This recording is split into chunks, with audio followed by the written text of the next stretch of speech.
কি রে, কি হয়েছে তোর? আমি চমকে উঠলাম আর না সূচক মাথা নেড়ে বললাম, কিছুই তো না। তো এমন শুকিয়ে আছিস কেন? খা, বেশি বেশি খা। বললেন পিসেমণি, কিন্তু আমার গলা দিয়ে তো কিছুই নামছে না। অনেক কষ্ট করে কিছু খেয়ে উঠে গেলাম। সকাল গড়িয়ে দুপুর হলো, শাওনকে পেলাম না। কাকে জিজ্ঞেস করবো ওনার কথা? আমি আর সারাদিন ডাইনিং আর ড্রয়িং রুমে ঘুরঘুর করলাম, কিন্তু ওনাকে ফিরতে দেখলাম না। উনি কি চলে গেল? আমার জন্য তো প্রচুর রেগে গেছিলেন গত রাতে। আমি সারাদিনে অনেকবার ফোন করলাম, কিন্তু শাওনের ফোনে কল গেলই না। গরিলা কি আমাকে ব্লক করে দিয়েছে?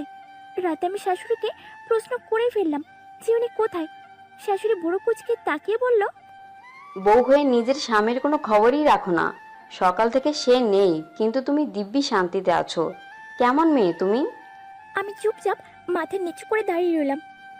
অদ্ভুত, আমারই ভুল ছিল। মনে করেছিলাম ওই সুইটি মেয়েটার জন্য হয়তো আমার ছেলে বিপথে চলে যাবে, তাই বিয়ে দিলে ভালো। কিন্তু তাতে করে উল্টো হলো। তোমার সাথে বিয়ে দিয়ে কি লাভটা হলো বুঝলামই না। অনেক ক্ষোভের সাথে বলতে লাগলেন শাশুড়ি, উনি ঠিকই বলেছেন। আমি নিজেই তো ওনাকে কতটা কষ্ট দিয়ে ফেলেছি। উনি বিরক্ত হয়ে আরো বললেন, এখন কি আমার তোমাকে শিখিয়ে দিতে হবে কিভাবে তুমি শাওনের সাথে রোমান্স করবা? আমি চোখ বড় সড়ো করে তাকালাম। নিপা রান্নাঘর থেকে আসছিল। এগুলো শুনে হেসে দিয়ে বলল, রিল্যাক্স কাকিমণি, আমি আছি তো। তারপর আমার দিকে এগিয়ে এসে বলল, আসো, তোমাকে শিখাচ্ছি। আমি জড়সড় হয়ে বললাম, মানে? নিপা আমার হাত ধরে টেনে নিয়ে যেতে যেতে বলল, আসো তো, এত কিসের প্রশ্ন করি, ভালো জিনিস শিখাবো তোমাকে। আমি অনেক চমকে গেলাম। হঠাৎ সবাই এইসব নিয়ে পড়েছে কেন? এদিকে উনি কোথায় সেটাও তো বললেন না শাওনের মা। এখন কিভাবে জানবো আমি? নিপা সেদিন লজ্জা স্বরূপের মাথা খেয়ে কিসব বলতে লাগলো, সেটা কল্পনার বাইরে। আমি জীবনে ওসব কিছু করতে পারবো না, মরে গেলেও না। উনি কোথায়? আমি প্রশ্ন করলাম নিপাকে। নিপা ভ্রু উঁচু করে বলল, কেন ট্রাই করতে চাচ্ছ এখনই? আমি চোখ বড় সড়ো করে চমকে বলে উঠলাম, না, ছি। কিসের ছি? বুড়ো কুচকে বলল নিপা। যাই হোক, উনি কোথায়? ব্যস্ত হয়ে বললাম আমি। নিপা একটু চিন্তা করে বলল, জানি না আমি। হেসে দিল। আমি শুকনো মুখ করে ওর দিকে তাকিয়ে রইলাম। এখন অপেক্ষা ছাড়া উপায় নেই, কিন্তু আমার তো ভালো লাগছে না। আর কত অপেক্ষা করব আমি? রাতের খাবার টেবিলে শাওনকে দেখলাম না। উনি কি চলে গেছেন ঢাকা? আমি কিছু না খেয়ে খাবার নাড়াচাড়া করে উঠে গেলাম। একটা পুরো দিন হয়ে গেল আমি ওনাকে না দেখতে পেলাম, না জানতে পারলাম উনি কোথায়। আমি আবার শাওনকে ফোন দিলাম, এখনো বন্ধ। হঠাৎই মনে হলো বাসার টেলিফোন দিয়ে ফোন দিলে হয়তো যাবে। আমি বের হয়ে টেলিফোন নিয়ে কল করলাম, তাও বন্ধ বলে। এখন সত্যি অনেক টেনশন হচ্ছে। আর একটু সময়ের জন্য যদি আমাকে এভাবে থাকতে হয়, তাহলে আমি মরেই যাব। আমি ওখানে বসে কাঁদতে শুরু করে দিলাম। পিছন থেকে বলল শাওনের মা। আমি হকচকে গেলাম আর চোখের জল মুছে নিলাম। বেশি কষ্ট হলে কালই চলে যাও, কিন্তু এত রাতে যাওয়া চলবে না। শক্ত মুখ করে বলে উনি চলে গেলেন। উনি আমাকে না নিয়ে ঢাকা কিভাবে চলে গেলেন? অসভ্য গরিল একটা। কাল গিয়ে যদি ওনার ঘাড় না মটকাই আমি। কোনো রকম রাত কাটিয়ে পরের দিন আমি ভোর হবার সাথে সাথে ঢাকার উদ্দেশ্যে রওনা হয়ে গেলাম। ঢাকা ফিরে প্রতিমনের অফিসে গেলাম, কিন্তু উনি নেই। পরে আমি বাড়িতে চলে এলাম, কিন্তু উনি বাড়িতেও নেই। এখন কোথায় খুঁজবো আমি? এটা কেমন শাস্তি দিচ্ছেন উনি আমাকে? আমি তো সহ্যই করতে পারছি না। আমি এগিয়ে গিয়ে সোফায় বসে কাঁদতে লাগলাম আর চোখের জল মুছতে লাগলাম। এবার একটু আমি ওনাকে দেখতে পেলেই হবে। আমি আর কিচ্ছু চাই না এখন। কিছুক্ষণ বাদে জোরে কাঁদতে লাগলাম। হঠাৎই শাওন বাসায় ঢুকলো। আমি সাথে সাথে ঘাড় ঘুরিয়ে তাকালাম। শাওন বুড়ো কুচকে তাকিয়ে বলল, তুমি এখানে কেন? আমি ওনাকে দেখে যেন স্বস্তি পেলাম আর দৌড়ে গিয়ে ওনাকে জড়িয়ে ধরলাম আর কাঁদতে কাঁদতে বললাম, আপনি আমাকে ছেড়ে চলে এসেছেন কেন? কেন এসেছেন? আমি মনে করেছি আপনাকে আমি দেখতে পাবো না। আপনি আমার ফোনও ধরেননি। আমি কতটা ভয় পেয়ে গিয়েছিলাম জানেন আপনি? বলে আমি জোরে জোরে কাঁদতে লাগলাম। কান্না থামাও। শাওন শান্ত গলায় বলল। আমি কান্না থামালাম না। শাওন আমাকে ছাড়িয়ে নিয়ে আমার দিকে তাকালো। আমি এখনো কেঁদেই যাচ্ছি।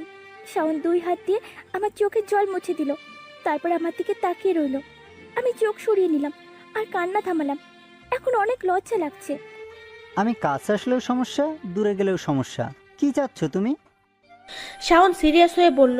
আমি কি বলবো বুঝতে না পেরে এদিক ওদিক তাকাতে লাগলাম। শাওন আমাকে পাশ কাটিয়ে নিজের রুমে চলে গেল। উনি কি রেগে আছেন? এখন কি করব আমি?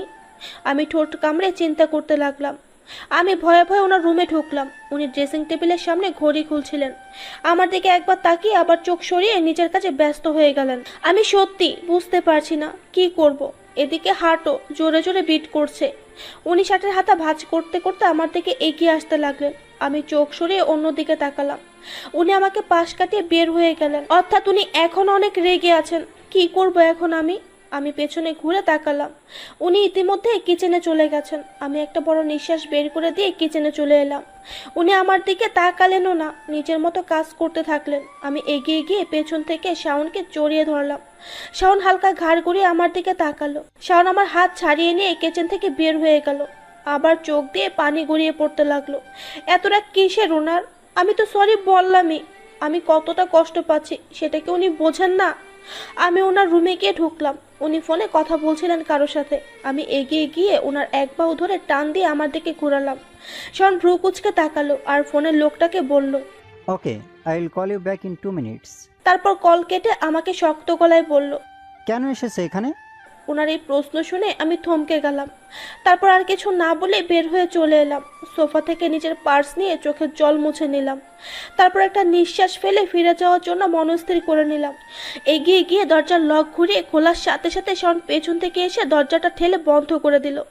আমি অবাক হয়ে ঘুরে তাকালাম। উনি এতই রেগে আছেন যে ওনার নিঃশ্বাসের শব্দতেই তা প্রকাশ পাচ্ছে। কোথায় যাচ্ছ? যেতে বলেছি আমি তোমাকে।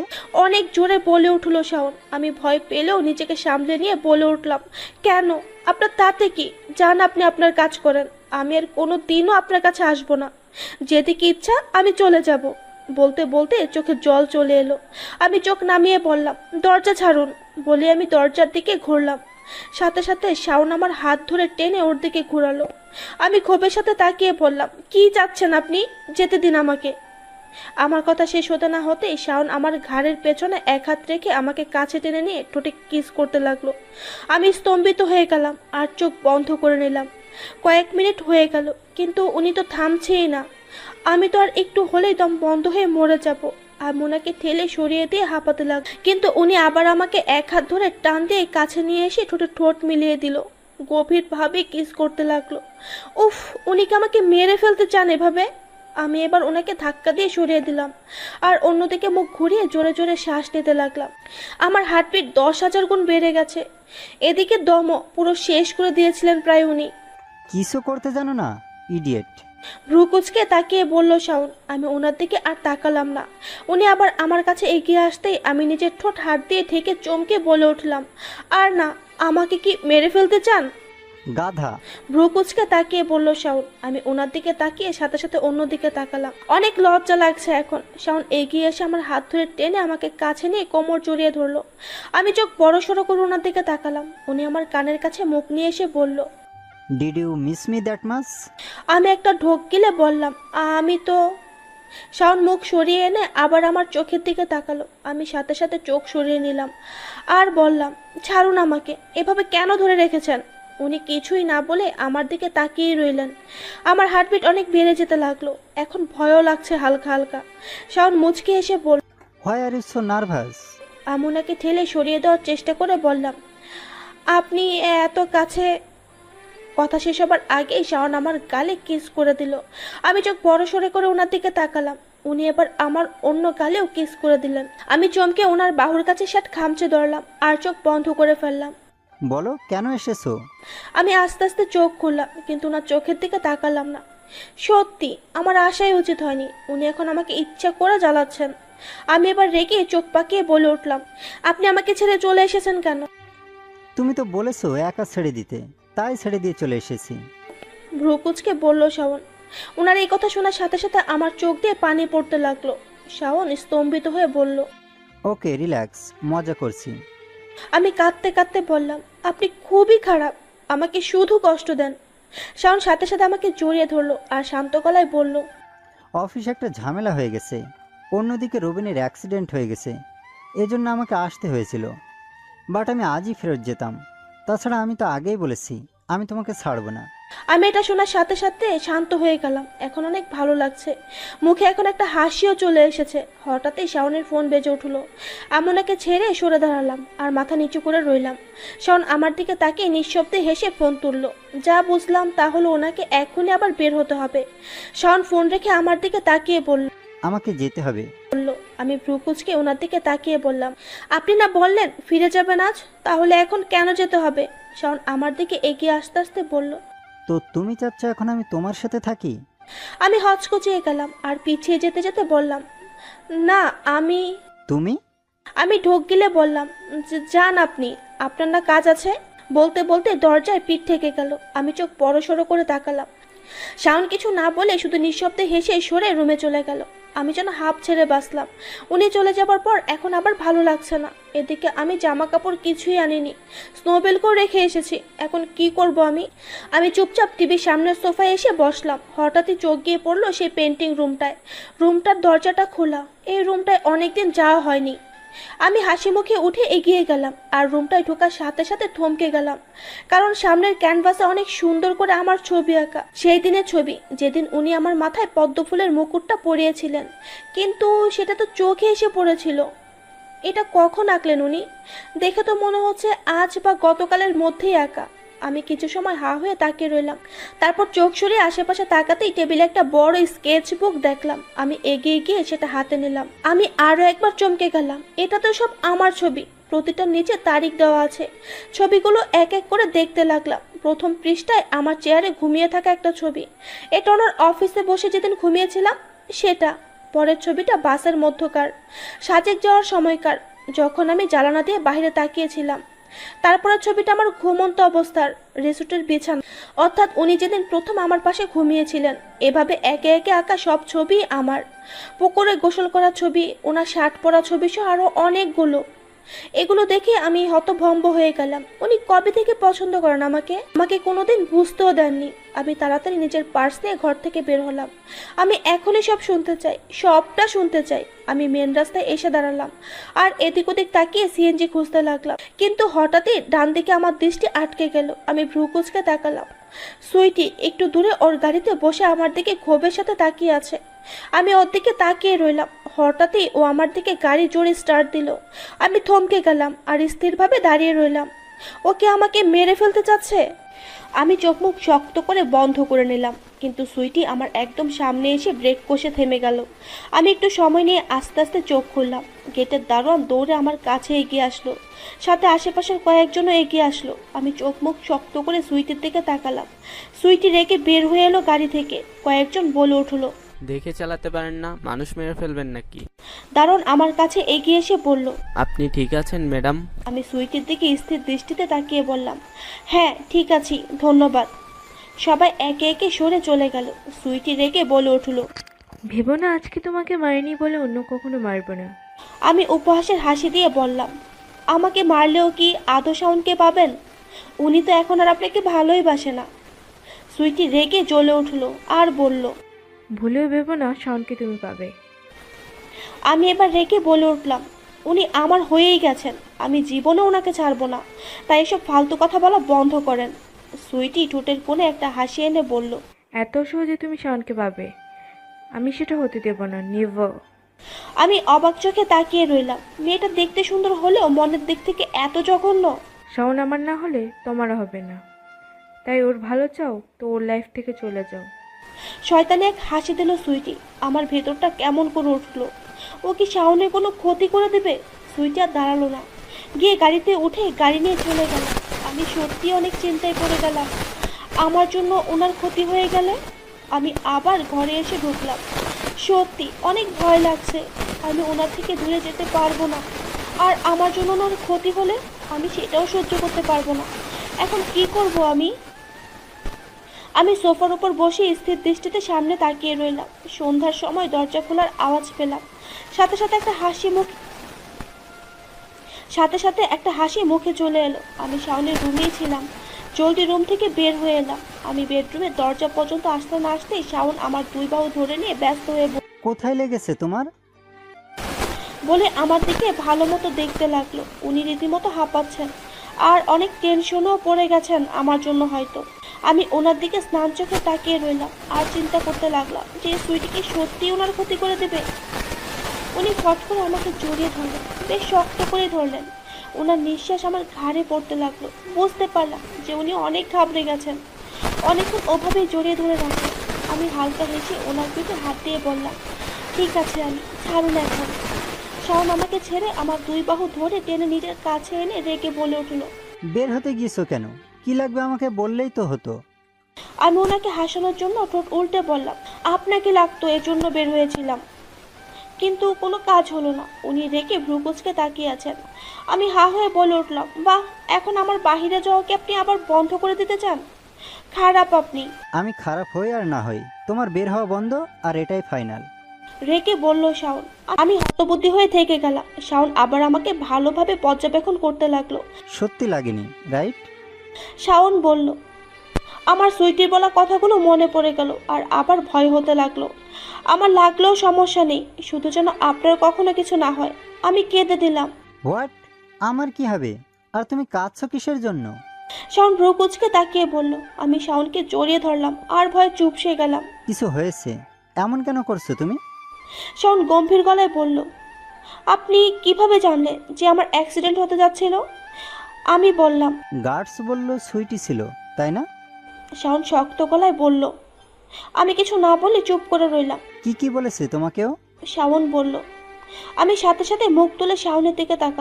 বলো। শাওন ভ্রুকুচকে বলল, আপনার কোনো ক্ষতি করবে না তো, তাই না? আমি ছলছল চোখে তাকিয়ে ভীত গলায় বললাম। শাওন গম্ভীর চোখে তাকিয়ে বলল, না, আমি সবসময় তোমার কাছেই থাকবো। শাওন আমার চোখের জল মুছে দিয়ে কপালে গভীরভাবে কিস করলো। আমি আবার শাওনকে জড়িয়ে ধরলাম। অনেকক্ষণ ওভাবেই রইলাম। বাই দ্য ওয়ে, তোমার লাগেজ কই? শাওন প্রশ্ন করলো। আমি ওনাকে ছেড়ে ওনার দিকে তাকালাম। তারপর ঠোঁট উল্টে বললাম, বলে নিয়ে আসিনি। এখন? নিরুপায় হয়ে শাওনের একটা শার্ট আর ট্রাউজার নিয়ে আমাকে ফ্রেশ হতে ঢুকতে হলো। কিন্তু এখন হয়ে গেল আর এক ঝামেলা। পিরিয়ড শুরু হয়ে গেছে। কি করব এখন? নিজের চুল ছিঁড়তে ইচ্ছে করছে এখন। আমি শার্টটা পরে বাথরুমের দরজা একটু খুলে উকি দিলাম। উনি ফোনে কিছু করছিলেন। আমি দরজার বাহিরে হাত দিয়ে দরজায় টোকা দিলাম। শাওন ঘাড় ঘুরিয়ে তাকালো। আমার তো বলতেও লজ্জা লাগছে। আমি চোখ সরিয়ে ফ্লোরের দিকে তাকালাম। শাওন প্রশ্নসূচক চোখে তাকিয়ে বলল, কি? আমি অনেক দ্বিধায় পড়ে গেলাম। হ্যাঁ, তোমার কি? শাওন ভ্রুকুচকে বলল। আমি চোখ মুখ বন্ধ করে বলে উঠলাম, ওইটা হয়েছে। মানে? ওইটা কোনটা? শাওন না বুঝতে পেরে বলল। আমি এদিক ওদিক তাকাতে লাগলাম। পিরিয়ড। শাওন এবার বুঝতে পেরে বলে উঠল।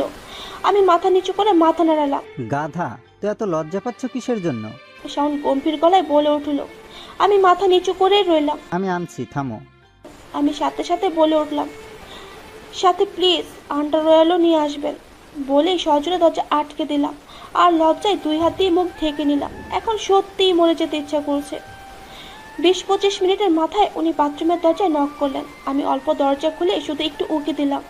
উনি সিরিয়াস হয়ে তাকিয়ে একটা ব্যাগ এগিয়ে দিলেন। আমি ব্যাগটা জলদি করে নিয়ে দরজা বন্ধ করে দিলাম। এখন তো বাথরুম থেকে বের হতে লজ্জা লাগছে। আমি অনেক দ্বিধার সাথে দরজা খুলে বের হলাম। শাওন আমার দিকেই তাকিয়ে আছে। আমি বুঝতে পেরে ওর চোখের দিকে তাকালাম না। আগে শুধু ওনার শার্ট পরেছে, কিন্তু আজ শার্টের সাথে ট্রাউজারও পরেছি। এদিকে শার্টের হাতা লম্বা, অন্যদিকে ট্রাউজারের পা লম্বা। শাওন আমার কাছে এগিয়ে আসতেই আমি একটু পিছিয়ে গেলাম, কিন্তু উনি আমার হাত ধরে টেনে কাছে নিয়ে এসে কোলে তুলে নিলেন। আমি হচকচিয়ে গেলাম আর ওনার দিকে তাকালাম। উনি আমাকে বিছানায় নিয়ে বসিয়ে দিলেন। তারপর সিরিয়াস হয়ে আমার পাশে বসে আমার শার্টের হাতা গুটিয়ে দিতে লাগলেন। ওনার কাজ দেখতে লাগলাম আর ফাঁকে ফাঁকে ওনার দিকে তাকালাম। হাতা গুটিয়ে উনি উঠে পায়ের কাছে গিয়ে বসলেন আর ট্রাউজারে হাত দিলেন। আমি পা সরিয়ে নেওয়ার আগেই উনি হাত দিয়ে ধরে নিলেন। আমি এদিক ওদিক তাকাতে লাগলাম। উনি ট্রাউজারও গুটিয়ে ঠিক করে দিলেন। তারপর আমার দিকে তাকালেন। আমি চোখ সরিয়ে মাথা নিচু করে ফেললাম। হার্টও জোরে জোরে বিট করছে। আমি ডিনার রেডি করে নিয়ে আসছি। শাওন আমার দিকে তাকিয়ে মুচকি হাসি দিয়ে বলল, যদিও আমি নিজেই ডাইনিংয়ে গিয়ে খেতে পারবো, কিন্তু তাও ওনাকে বাধা দিলাম না, কারণ ওনার এসব কাজগুলোকে অনেক ভালো লাগছে। শাওন এক প্লেট খাবার নিয়ে রুমে চলে আসলো। তারপর আমার পাশে বসলো। আমি প্লেটের দিকে তাকালাম। ডিম ভাজা দিয়ে ভাত দেখেই খুশি হয়ে গেলাম। মুখে একটা হাসিও চলে এলো। শাওন আমার দিকে তাকিয়ে বলল, এত খুশি? আমি হাসি মুখে মাথা নাড়ালাম। তারপর ওনার হাত থেকে প্লেটটা নিলাম। উনি আমার দিকে তাকিয়ে দেখতে লাগলেন। আমি ভাত মাখিয়ে ওনার দিকে এক গাল ভাত এগিয়ে দিলাম। উনি অবাক হয়ে আমার দিকে তাকালেন। আমি ভ্রু কুচকে নেওয়ার জন্য ইশারা করলাম। শাওন বলল, লাগবে না, তুমি। আমি এক গাল ভাত ওনার মুখে দিয়ে দিলাম আর ওনার কথাও বন্ধ হয়ে গেল। শাওন ভ্রু কুচকে আমার দিকে তাকালো। আমি হেসে দিলাম। শাওন বলল, বেশি না হেসে এখন খাও। আর আপনি? আমি প্রশ্ন করলাম। শাওন উঠে দাঁড়াতে দাঁড়াতে বলল, টেবিলে রাখা আছে। আমিও টেবিলে বসে খাবো আপনার সাথে। আমি বলে উঠলাম। শাওন আমার দিকে প্রশ্নসূচক দৃষ্টিতে তাকিয়ে বলল, কেন? এত কাছে আছি তাও মন ভরছে না? আমি হচকচিয়ে গেলাম আর এদিক ওদিক তাকিয়ে বললাম, আমি তো। শাওন ঝুঁকে এসে আমার গালে কিস করলো। আমি চোখ বড় সড়ো করে সামনের দিকে তাকিয়ে রইলাম। শাওন রুম থেকে বের হয়ে গেল। আমার হাত আবার ডোল পিটাচ্ছে। খাওয়া শেষে আমি চুপচাপ বিছানায় বসে রইলাম। শাওন একটু পরে এসে রুমে ঢুকলো। আমি এদিক ওদিক তাকিয়ে ওনাকে বললাম, আপনি কোথায় ঘুমাবেন? শাওন শার্টের হাতার ভাঁজ খুলতে খুলতে বলল, আজ থেকে আমরা একসাথে ঘুমাবো। আমি চোখ বড় সড়ো করে ওনার দিকে তাকালাম। উনি ভ্রু কুঁচকে তাকিয়ে বললেন, কি? আমি নাসূচক মাথা নাড়ালাম। আজ থেকে তার মানে উনি সবসময় আমার সাথে ঘুমাবেন? আমার মুখে একটা হাসি চলে এলো। হাসছো কেন? শাওন ভ্রু উঁচু করে বলল। আমি সাথে সাথে মুখ থেকে হাসি সরিয়ে ফেললাম আর বললাম, কই না তো। শাওন মুচকে হাসি দিয়ে ড্রেস চেঞ্জ করতে চলে গেল। আমি বসে থেকে অপেক্ষা করতে লাগলাম। খানিক বাদে উনি বের হয়ে এলেন। নীল টি শার্টে ওনাকে অনেক বেশি সুন্দর লাগছে। আমি ওনার দিকে তাকিয়ে রইলাম। উনি আমার দিকে ভ্রু কুঁচকে তাকিয়ে বললেন, কি? আমি চমকে গিয়ে চোখ সরিয়ে নিলাম আর বললাম, কিছু না। শাওন এগিয়ে এসে আমার গায়ে চাদরটা টেনে দিল আর বলল, এখনো বসে আছো কেন? শুয়ে পড়ো, আমার কিছু কাজ আছে, আমি ড্রয়িং রুমে যাচ্ছি। বলে শাওন চলে যেতে লাগলো, কিন্তু আমি ওনার হাত ধরে নিলাম। শাওন ঘুরে তাকালো। আমার অনেকগুলো প্রশ্ন আছে আর আজ আপনাকে উত্তর দিতেই হবে। আমি ওনার চোখের দিকে তাকিয়ে বললাম, কি প্রশ্ন? আমি আমার পাশের বালিশটা হেলান দেওয়ার জন্য পাতিয়ে দিলাম। তারপর হাত দিয়ে দেখিয়ে বললাম, আপনি যা কাজ আছে এইখানে বসে করেন আর উত্তর দেবেন। শাওন প্রশ্নসূচক দৃষ্টিতে তাকিয়ে রইল। আমি ইশারায় বসতে বললাম। উনি নিজের ল্যাপটপ আর ফাইল নিয়ে আমার পাশে এসে বালিশে হেলান দিয়ে বসলেন আর ল্যাপটপ চালু করতে করতে বললেন, বলো কি প্রশ্ন? আমি বললাম, আমি আপনার পেন্টিং রুমে আজ গিয়েছিলাম। শাওন ল্যাপটপের স্ক্রিনে মনোযোগ আবদ্ধ রেখে বলল, এখন থেকে তুমি সব রুমেই যেতে পারো, অল ইয়োর্স। আমি ভ্রু কুঁচকে বললাম, এজন্য বলিনি, আমি আজ দেখেছি আপনি যে ছবিগুলো এঁকেছেন সেগুলো। শাওন আমার দিকে না তাকিয়ে নিজের কাজ করতে করতে বলল, হ্যাঁ ভালো করেছ। আমি এবার রেখে ওনার এক বাহু ধরে টান দিলাম। উনি এবার আমার দিকে তাকালেন। আমি রেখে বলতে লাগলাম, এত ল্যাপটপে কি? আমার দিকে তাকিয়ে উত্তর দিতে পারেন না?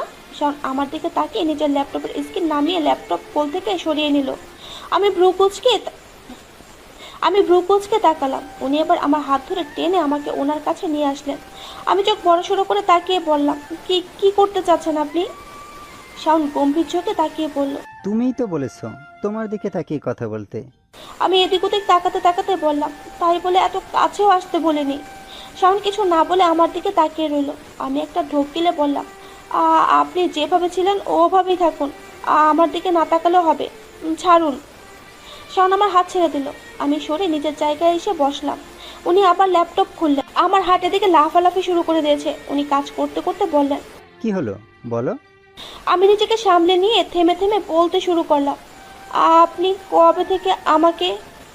জানি না। শাওন ল্যাপটপের স্ক্রিনের দিকে তাকিয়ে বলে উঠল। আমি ওনার দিকে তাকালাম। নেক্সট। শাওন সিরিয়াস হয়ে ল্যাপটপে কাজ করতে করতে বলল। আমি ওনার দিকে তাকিয়ে বললাম, পিসামণি আমাকে যখন নিয়ে গেল তখন আপনি শুধুমাত্র স্নোবেলকে দিতে এসেছিলেন। আমি মিস করছিলাম তোমাকে, তাই গিয়েছিলাম। উনি এমন সোজা ছাপটা উত্তর দিচ্ছেন যেন আমি ওনাকে জিজ্ঞেস করছি আপনার নাম কি, আপনার বাবার নাম কি, মায়ের নাম কি, যত সব। তবে শুনে অনেক ভালো লাগছে, কারণ আজ উনি সব সত্যিটা বলছেন। যদিও আমি জানি উনি আমার জন্যই গিয়েছিলেন, তাও ওনার মুখ থেকে শুনতে পেয়ে অনেক ভালো লাগলো। নেক্সট। এবার আমি যে প্রশ্নটা করতে চাই সেটা আগে করতে চেয়েও করতে পারিনি, কিন্তু আজ করেই ফেললাম। মিশুর এই অবস্থা। শাওন এবার আমার দিকে তাকিয়ে রেগে বলে উঠল, হ্যাঁ আমি করেছি। ওর সাহস কি করে হয় তোমাকে টাচ করার? আমি অবাক হয়ে ওনার দিকে তাকিয়ে রইলাম। উনি রেগে একটা নিঃশ্বাস বের করে দিয়ে আবার ল্যাপটপে মনোযোগ দিলেন আর বললেন, নেক্সট। আমি এবার শক্ত চোখে তাকিয়ে জিজ্ঞেস করলাম, সুইটির সাথে হোটেলে দেখা করতে গিয়েছিলেন কেন? শাওন ভ্রু কুঁচকে আমার দিকে তাকাল। তুমি কিভাবে? আমি শাওনকে থামিয়ে মুখ ভেঙচি দিয়ে বললাম, নিজের চোখে দেখেছি, আমি সবটা দেখেছি, কিভাবে হাত ধরে কাঁদছিল আর কাঁধে মাথা দিয়ে। এতটুকু বলি আমার রাগে কাজ জ্বলে যেতে লাগলো। শাওন ভ্রু কুঁচকে তাকিয়ে বলল, এজন্যই বলি, এত চুপসে গেছো কেন হঠাৎ? কারণ তুমি তো চুপচাপ থাকার মতোই না। আমি চোখ পাকিয়ে বললাম, আমাকে বলতে থাকেন, অথচ নিজেকে ওই সুইটির সাথে। এতটুকু বলি আমি মুখ গোমরা করে অন্যদিকে তাকিয়ে রইলাম। You should have asked me then. আর ওই হোটেলে মিটিং ছিল, সুমনাও ছিল, সিন ক্রিয়েট করছিল সুইটি, তাই আমি আগে বের হয়ে এসেছিলাম। শাওন সিরিয়াস চোখে তাকিয়ে বলল। আমি আর চোখে তাকিয়ে বললাম, তাই বলে আপনি ওকে কাঁধে মাথা রাখতে দেবেন? দিলে কি সমস্যা? আমি রেগে ওনার দিকে তাকিয়ে বললাম। কি বললেন? ওনার দিকে তাকিয়ে বুঝলাম যে উনি মজা নিচ্ছেন আমার সাথে। আমি বিরক্তির সাথে ওনার দিকে তাকিয়ে রইলাম। শাওন আমার হাত ধরে টেনে ওর কাছে নিয়ে আসলো আর বলল। Are you jealous? আমি চোখ বড় সড়ো করে বললাম, আমি কেন জেলাস হব? তাহলে তো সমস্যা হওয়ার কথা না। শাওন মুচকি হেসে বলল। আমি রেগে ওনার দিকে তাকিয়ে বললাম, হ্যাঁ যান, ওর সাথে গিয়ে থাকুন, আমার কাছে কেন এসেছেন? বলেই আমি হাত ছাড়ানোর চেষ্টা করলাম, কিন্তু শাওন আমার হাত ধরেই রইল। ছাড়ুন, কি করছেন? আমি ক্ষোভের সাথে তাকিয়ে বললাম। উনি আমাকে টেনে কাছে নিয়ে এসে সিরিয়াস হয়ে বললেন। সুইটির সাথে আমার কিছুই নেই, তাই ওর জন্য ইনসিকিউর ফিল করা বন্ধ করো। বলে উনি আমার কপালে কিস করলেন। আমি শান্ত হয়ে গেলাম। উনি আমার হাত ছেড়ে দিয়ে আবার ল্যাপটপের দিকে তাকালেন আর বললেন, আরও আছে প্রশ্ন? আমি সরে নিচের জায়গায় বসলাম। হ্যাঁ আছে। আপনি তাহলে সেদিন আমার সাথে ঘুমাননি কেন? এর আগের 2 দিন তো ঘুমিয়েছিলেন, সুইটির সাথে দেখা করে ওদিন অনেক রাতে ফিরেছিলেন। আর শাওন আমাকে থামিয়ে দিয়ে আমার দিকে তাকিয়ে ভ্রুকুচকে বলল। ঘুমিয়েছিলাম তো, বাট তোমার আগেই উঠেছিলাম। আর রাতে দেরি হয়েছিল কারণ অফিসিয়াল প্রজেক্টের কাজ ছিল। শুনে আমি হতবুদ্ধি হয়ে গেলাম। তোমার সাথে ঘুমালে বলো ঘুমাই কেন, আবার না ঘুমালেও সমস্যা? শাওন কপাল কুচকে বলল। আমি এদিক ওদিক তাকাতে লাগলাম। So complicated. শাওন বিরক্তির নিঃশ্বাস ফেলে কথাটা বলে ল্যাপটপের স্ক্রিনে তাকালো। তার মানে উনি ঘুমিয়েছিল আমার সাথে? উফ, কত কি চিন্তা করে বসেছিলাম আমি। নেক্সট। আপনি সৌরভকে মেরেছিলেন কেন? আমি ভ্রুকুচকে তাকিয়ে বললাম। শাওন এবারও রেগে আমার দিকে তাকিয়ে বলল। মেরেছি, ভালো করেছি। আর তোমার ওকে নিয়ে কিসের মাথা ব্যথা? তার চেয়েও বড় বিষয়, তুমি সেদিন লাফাতে লাফাতে ওর সাথে দেখা করতে চলে গেলে কিভাবে? মানা করেছিলাম না? আমি রেগে বলে উঠলাম। লাফাতে লাফাতে মানে? আমি কি যেতে চেয়েছিলাম নাকি? উনার কিনে দেওয়ার 3000-এর জুতোর জন্যই তো যেতে হলো। জুতার জন্য মানে? কে কিনে দিয়েছে? আমি থতমত খেয়ে গেলাম। এখনই তো উনি আবার চিল্লাতে শুরু করবে। আমি ভয়ে চোখ সরিয়ে অন্যদিকে তাকালাম। শাওন আমার হাত ধরে টান দিয়ে ওর কাছে এনে বলল। কি বললা মাত্র? জুতা কিনে দিয়েছে তোমাকে? কবে? কিসের জন্য? শাওন রেগে গেল। আমি ভয়ে ওনার চোখের দিকে তাকালাম না। কি হলো বলো? শাওন রাগ মিশ্রিত চোখে তাকিয়ে বলল। এখন তো না বলা অবধি উনি ছাড়বেই না। বলো। সেদিন আপনি আমার গ্রামের বাসা থেকে হঠাৎ কোথায় গায়েব হয়ে গেলেন? ওই দিন আমি রাস্তায় হাঁটতে গিয়েছিলাম, তখন ওনার গাড়ির সামনে ভুলে পড়ে গিয়েছিলাম আর আমার স্যান্ডেল ছিঁড়ে গিয়েছিল। তাই উনি জুতো কিনে দিয়েছিলেন 3000 টাকার। আমার কাছে তখন টাকা ছিল না, তাই উনি বলেছিলেন পরে দেখাতে 1 কাপ চায়ের ট্রিট দিলেই হবে। এজন্যই সেদিন আমি শাওনের দিকে না তাকিয়ে থেমে থেমে বললাম কথাগুলো। জানি না এখন কতটা রাগ করেছেন উনি, তাকাতেও ভয় লাগছে। শাওন তাতে দাঁত চেপে বলল। বললো আর তুমি ওর সাথে জুতো কিনতে চলে গেলে? আমি একটা ঢোক গেলে ভয়ে ভয়ে ওনার দিকে তাকালাম। উনি সত্যি রেগে আছেন। কোন জুতো? এখনই বাইরে ফেলবো, আর ওর চেয়ে দামি জুতো আমি তোমাকে কিনে দেবো। শাওন রাগে চোখে তাকিয়ে বলল। আমি হতভম্ব হয়ে গেলাম। কি হলো? শাওন ভ্রুকুচকে বলল। এবার আমি এগিয়ে গিয়ে ওনার কপালে কিস করলাম। উনি স্তম্ভিত হয়ে গেলেন। তারপর শাওনের দিকে হাসি মুখে তাকিয়ে বললাম, আমারও সৌরভের সাথে কিছু নেই, আর ওনার জন্য আপনি ইনসিকিউর ফিল করবেন না, কারণ আমি আপনার ছাড়া অন্য কারো না। শাওন এগিয়ে এসে আমার ঠোঁটে কিস করে দিল। আমি চমকে গেলাম। তারপর আমাকে জড়িয়ে ধরলেন। আমিও হাসি মুখে ওনাকে জড়িয়ে ধরলাম আর বললাম, এটা নিয়ে 3 বার। মানে? আমি বললাম, কিস। এটা নিয়ে 7th, আর তোমাকে এখন থেকে আর গুনতে হবে না। শাওন গম্ভীর গলায় বলল। আমি অবাক হয়ে গেলাম। সাথে সাথে মুখ তুলে ওনার দিকে তাকিয়ে ভ্রুকুচকে বললাম, 7 বার কিভাবে হলো? শাওন ভ্রুকুচকে বলল। সেটা তোমার না জানলেও চলবে। আমি চোখ পাকিয়ে বললাম, আপনি কখন কখন কিস করেছেন আমাকে, আমার অগোচরে? আর কি কি করেছেন আমার সাথে? শাওন বলল। আর কি করেছি মানে? আপনি তো অনেক খারাপ, বলেন কখন করেছেন? আমি চোখ বড় সড়ো করে বললাম। শাওন ল্যাপটপের স্ক্রিনের দিকে ফিরে তাকালো আর মুচকি হেসে বলল, I am not that decent যতটা তুমি মনে করো। আমি হা হয়ে তাকিয়ে রইলাম। এখন ঘুমাবো আমি, লাইট অফ করো। বলেই শাওন নিজের ল্যাপটপ বন্ধ করে রেখে বিছানায় শুয়ে পড়ল। আমি হা হয়ে রইলাম। শাওন এক টান দিয়ে আমাকে শুয়ে দিয়ে আমার পাশে থাকা লাইটের সুইচ অফ করে দিল। আমি বলে উঠলাম, আমার আরও প্রশ্ন আছে। শাওন আমার দিকে তাকিয়ে বলল, আরও? হ্যাঁ আরও, বললাম আমি। শাওন ঘুমানোর জন্য চোখ বন্ধ করে বলল, বলো। আপনি ভালোবাসেন আমাকে? থেমে থেমে বললাম আমি। উনি চোখ খুলে আমার দিকে তাকালেন, কিন্তু কিছু না বলে শুধু তাকিয়ে রইলেন। আমি চোখ সরিয়ে নিলাম আর বললাম, এভাবে কি দেখছেন? উনি কোনো উত্তরই দিলেন না। আমি চোখ তুলে আবার তাকালাম। উনি এখন আমার দিকে তাকিয়ে আছেন। এটার উত্তর উনি দিচ্ছেন না কেন? এর অর্থ কি? আমি মুখ গোমড়া করে উল্টো দিকে ঘুরলাম।